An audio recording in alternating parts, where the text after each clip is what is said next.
রাসূলুল্লাহ বলছেন লা তুআখির আন সালাসিন, তিনটা জিনিসে জীবনে দেরি করবে না। রসুল বলছেন দেরি করবা না। কি কি?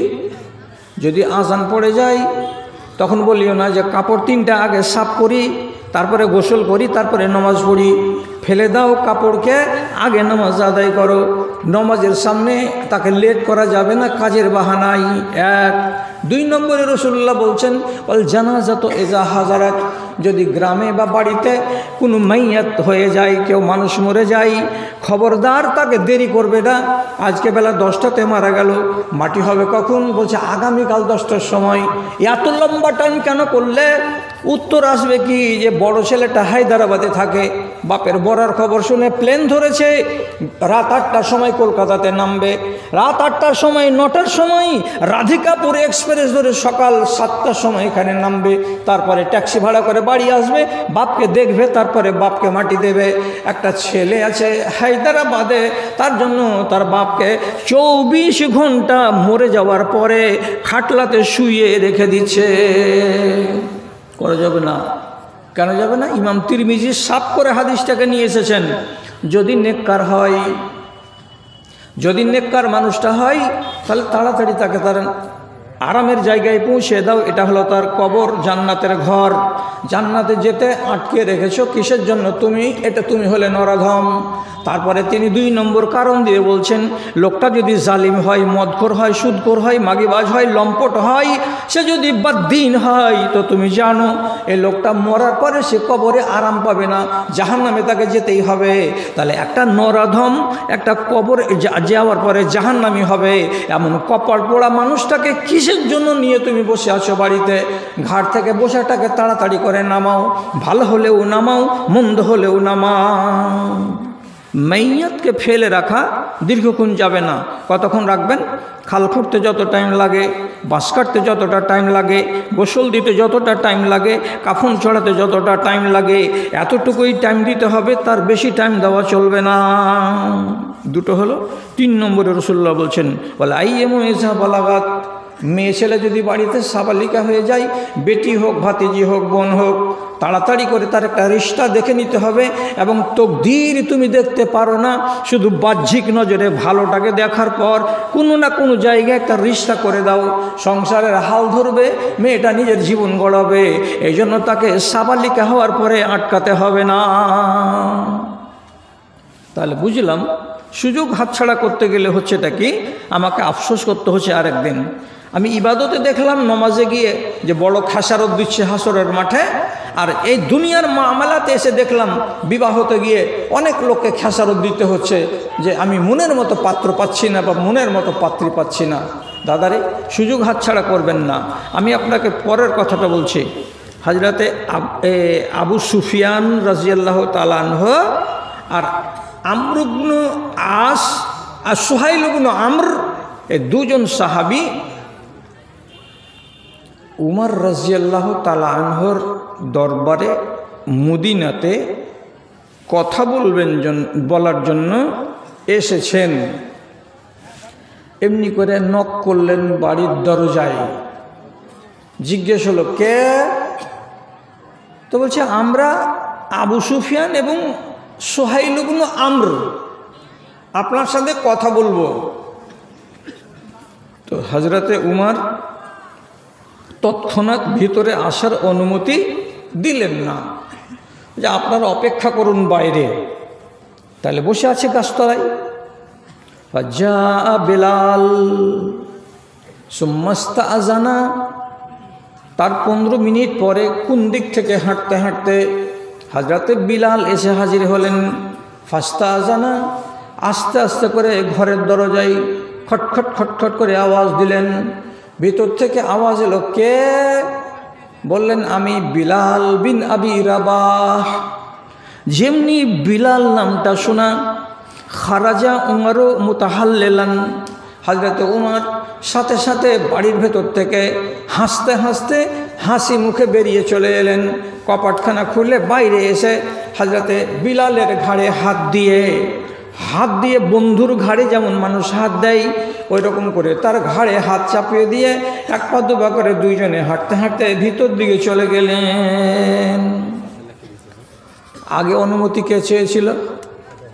আবু সুফিয়ান এবং সুহাইল ইবনে আমর, ওরা গাছের তলায় বসে আছে। আর আধা ঘন্টা পরে এলেন বিলাল, এসে তখন তিনি অনুমতি পেয়ে গেলেন। আর উমর রাদিয়াল্লাহু তাআলা আনহু তার ঘাড়ে হাত রেখে ভালোবাসা দেখাতে দেখাতে ভিতরে নিয়ে গিয়ে গল্প করতে লাগলেন। জানে সহিবে? আপনার জানে সহিবে? যদি খালি এখানে ভান্ডারিতে এলান করে দেয় যে আগে এই গ্রামের লোকেরা তোমরা ভান্ডারিতে যেয়ে খেয়ে নাও, তারপর তখন তোমরা আসবে অমুক গ্রামের লোকেরা, তাহলেই তো ভান্ডারির টাটি ফড়কাকে আর মাসানকে ভেঙে ফেলে দিবে। তোরা আগে খাবি আর আমরা পরে খাবো, মানে সইবে না মানুষ। এত বড়টা কাণ্ড ঘটছে যে আমরা বসে আছি আধা ঘন্টা থেকে, আর পরে এলো বিলাল আর একে ডেকে নিয়ে ভিতরে চলে গেল। থামতে না পেরে আবু সুফিয়ান জিন্দেগির কাটিয়ে দিল নেতৃত্ব করে করে, নেতা মানুষ। ও তখন নিজের সাথী সোহাইলের দিকে তাকিয়ে বলছে, রাজুলুন আসওয়াদ ইয়াতাকাদ্দামু আলাইনা। দেখো দেখো, বুদ্ধিটা দেখো খলিফাতুল মুসলিমিন উমরের। আমাদের আরব আমরা, আর এই লোকটা বিলাল হলো ওয়ান আরব, আমরা হলাম আরব দেশের সম্ভ্রান্ত পরিবারের লোক, আর এই ছেলেটা হলো গোলাম। আমাদের গায়ের চামড়া হলো সাদা টকটকে, আর ওর গায়ের চামড়া হলো কালো। এই কালো চামড়ার লোক আফ্রিকা মহাদেশের লোক, আর সে হলো এক যুগের গোলাম। আর আমরা জীবনে কোনোদিন গোলাম ছিলাম না, আমরা চিরদিন ছিলাম স্বাধীন। তো আমাদের মতো স্বাধীন আরব বংশের লোক, তাকে রেখে দিয়ে প্রাধান্য দিলেন কাকে? তো কালো চামড়ার একটা লোককে। দেখো ব্যবহারটা কেমন করলে, দেখতে পেলে? রাগটা এখানে দেখাচ্ছে সাথীকে। সুহাইল ইবনে আমর বড়া চালাক মানুষ, এবং জাহিলিয়াতের যুগে ও ছিল বক্তা, কঠিন ভাষণ দিতে পারে, এবং পলিটিশিয়ান, অত্যন্ত জ্ঞান রাখত মানুষের সাথে কি করে চলতে হয়, বলতে হয়, এবং অবস্থাকে ট্যাকেল করারও আল্লাহ তাআলা তাকে যোগ্যতা দান করেছিলেন।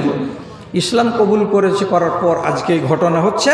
তখন সুহাইল ইবনে আমর আবু সুফিয়ানকে বলছে, ইন্নাহু বাদারা ইলাল্লাহি ওয়া রাসূলিহি ফানালাল কবুলিয়াতা।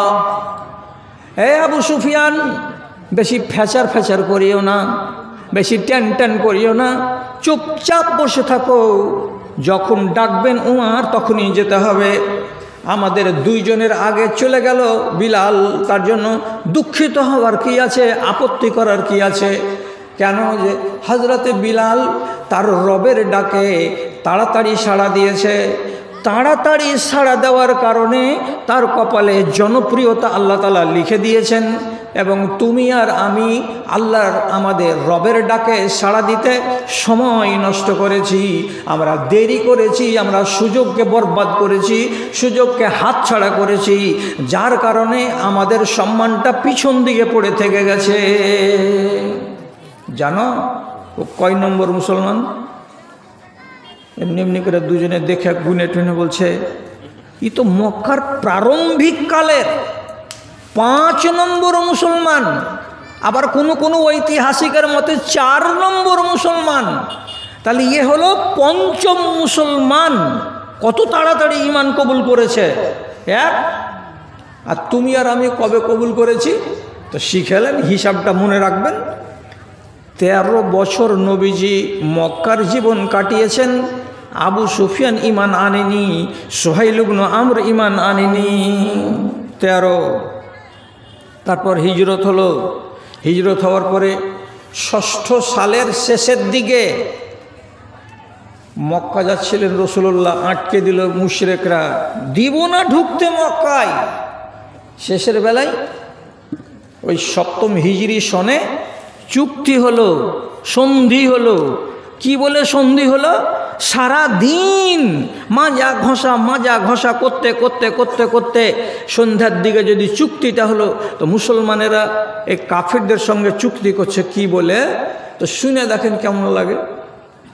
1 নম্বর ধারা, মুসলমানেরা আপনারা 1400 জন লোক এসেছেন, এইবার আপনাদেরকে মক্কায় ঢুকতে দেওয়া হবে না, খালি হাত চলে যেতে হবে।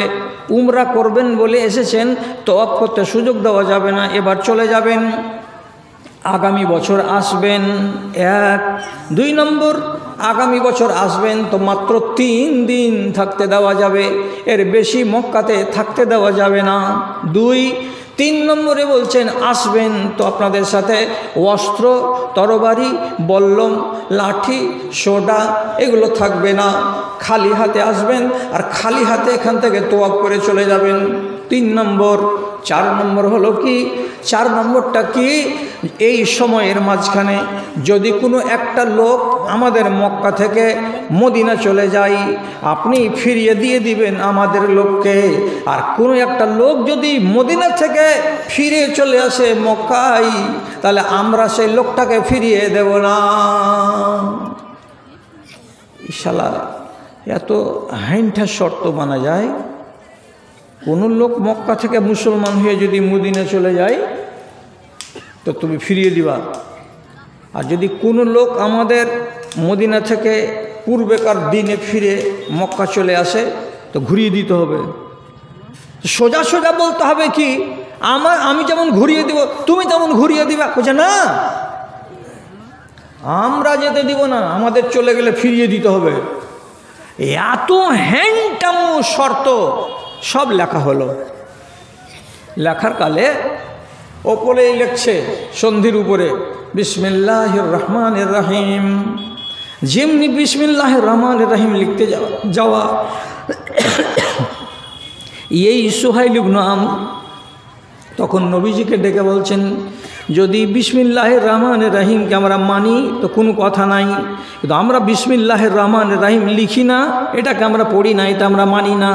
আমরা বিসমিল্লাহ বেইসমিহি তাআলা এ কথাটা লিখি, কাজে এটাই লিখতে হবে, আর রহমানির রহিমটাকে কেটে দিতে হবে। রাসূলুল্লাহ আলীকে বলছেন, আলী বিসমিল্লাহির রহমানির রহিমকে কেটে দাও আর ওই জায়গাটাতে বেইসমিহি তাআলা লিখে দাও। হযরত আলী বলছেন, রাসূলুল্লাহ এত নিচু হয়ে এগুলো আমরা করব না। নবীজি বলছেন, না, যেটা বলছি সেটাই করে দাও, কেটে দাও, আর দেওয়ার পরে ওই কথাটা লেখো। তো বিসমিল্লাহির রহমানির রহিম লিখতে দিল না কে? তার নাম হলো সুহাইল ইবনে আমর। তারপরে যখন লেখা শেষ হলো সব নিচে সই করতে হবে। নাম লিখলেন কি? তো মুহাম্মাদুর রাসূলুল্লাহ। তোমরা নাম লেখো, তোমাদের রাসূলুল্লাহর নাম লেখালেন কি? মুহাম্মাদুর রাসূলুল্লাহ। সুহাইল ইবনে আমর বলছে, আপনি আল্লাহর রসুল যে পরিচয় দিলেন, যদি আপনাকে আল্লাহর রসুল মেনে নিতাম তো ঝগড়াটা কিসের? যদি আপনাকে রসুল বলে স্বীকার করে নি তাহলে তো কোনো ঝগড়াই নাই, সব মিটে গেল। আপনাকে রসুল বলে মানি না, তার জন্য এত লম্বা ঝগড়া। আর আপনি কাগজে লিখছেন রাসূলুল্লাহ, ওইখানে আমাকে সই করতে হবে, এমন কাগজে আমি সই করব না। আপনি রসূলুল্লাহটাকে কাটেন, তাহলে আমি সই করব। কি লিখবো তাহলে সেই জায়গায়? তো নবীজিকে বলছে ওইখানে লিখতে হবে মুহাম্মদ ইবনু আবদুল্লাহ, আবদুল্লাহর বেটা মুহাম্মদ, এটা লিখতে হবে। রাসূলুল্লাহটাকে কেটে দিতে হবে। ওরে সুবহানাল্লাহ, এমনই একটা মানুষের নাম হলো সুহাইল ইবনে আমর। ও বলছে আপনাকে রাসূলুল্লাহ লিখতে দেওয়া যাবে না, দিলই না লিখতে। 13 বছর মক্কার জিন্দেগিতে ঈমান আনেনি আবু সুফিয়ান আর সুহাইল ইবনে আমর। 7ম হিজরিতে সন্ধি হলো, বা 6ষ্ঠ হিজরির শেষ দিকে, আর 8ম হিজরি সনে মক্কা বিজয় হলো।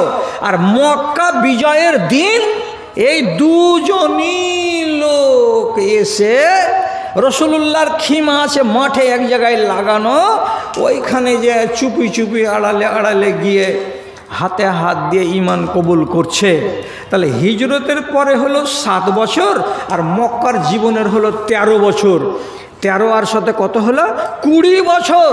20 বছর ধরে এই দুই আল্লাহর বান্দা ঈমান আনেনি, সুযোগকে হাতছাড়া করে বসে থেকেছে। আর হযরতে বিলাল রাদিয়াল্লাহু তাআলা আনহু, রাসূলুল্লাহ যেদিন নিজেকে নবী বলে প্রমাণ করলেন, তারপর দিনই ঈমান কবুল করে পঞ্চম মুসলমান ব্যক্তি হলেন। তাহলে সুযোগকে গ্রহণ করার দিক দিয়ে আগে কে? তো বলছে বিলাল। আর সুযোগকে নষ্ট করার মূলে কে? তা আবু সুফিয়ান এবং সোহাইল ইবনে আমর। সোহাইল বলছে, ওরে আবু সুফিয়ান, 1 মাস নয়, 1 বছর নয়, 2 বছর নয়, পুরো মক্কি জীবনী 13 বছর তোমরা সুযোগ হাতছাড়া করেছো, আমি করেছি। এবং মদিনার জিন্দেগিতে আল্লাহ পাকের নবীর 8 বছর 7 বছর আমরা কি করেছি? সুযোগগুলোকে নষ্ট করেছি। তাহলে ইসলাম আনার দিক দিয়ে, ঈমান কবুল করার দিক দিয়ে সবচাইতে প্রবীণকে? তো বিলাল।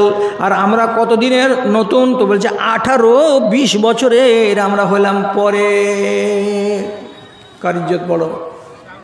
বলো, ওই কার ইজ্জত বড়? আবু সুফিয়ানের মতো চালাক চতুর মানুষ মুখটাকে নাম করে কইছে, ঠিকই তো কইছো জি, এতদিন পিছিয়ে পড়ে থেকে গেল, খালি সুযোগ সুযোগ, মানবো কি মানবো না। আর এই হলো এমন লোকের লোক যে ফার্স্ট চান্সেই মেনে নিল। তাহলে কতটা ফজিলতের লোক হলো। তাহলে চুলকায়ও না, আইজ বসে থাকো, সুযোগ হাতছাড়া করার খেসারত দিতে হবে। উমর রাদিয়াল্লাহু তাআলা আনহু যখন তোমাকে সুযোগ দিবে তখনই যেতে হবে।